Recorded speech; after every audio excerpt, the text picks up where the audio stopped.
यारी चलो घाटे सखी डीजे कंचन राज घाटे सखी Hajipur Vaishali. Recording by Sandhya studio.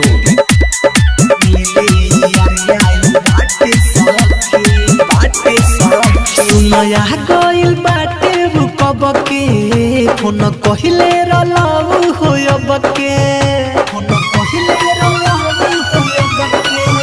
सुनया गइल बाटे रुकब के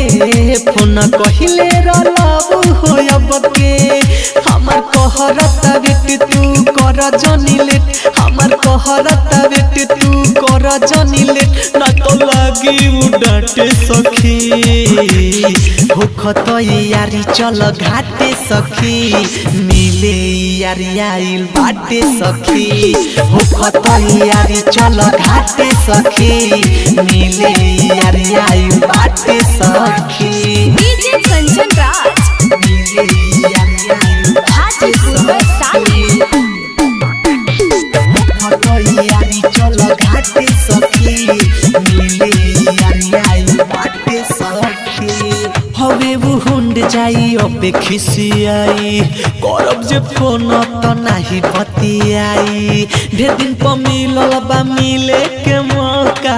ऐसन मौका ना छोड़े के चाही ऐसन मौका ना छोड़े के चाही हवे बुहुंड जाई अबे खिसियाई करब जे फोन त नाही बतियाई ढेर दिन प मिलल बा मिले के मौका ऐसन मौका ना छोड़े के चाही देखो होता झिल मिल तनी बुझ हमार फिल देखो होता झिल मिल तनी बुझ हमार फिल दोना चानी तू काटे सखी होखत यारी चल घाटे सखी मिले यारी आइल बाटे सखी होखत यारी चल घाटे सखी मिले यारी आइल बाटे सखी डीजे कंचन राज मिले यारी आइल हाजीपुर वैशाली। होखत यारी चल घाटे सखी मिले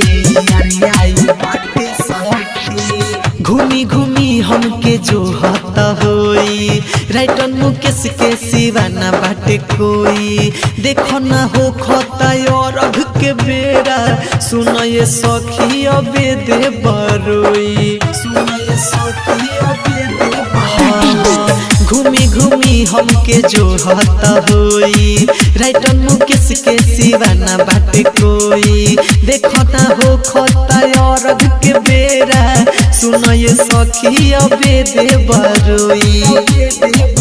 सुन कहीं बार बारो बात मानो ना हमारा सुन कहीं बार बारो बात मानो ना हमारा बाटे आजाद के साथे सखी होखत यारी चल घाटे सखी मिले यारी आइल बाटे सखी होखत यारी चल घाटे सखी मिले यारी आइल बाटे सखी।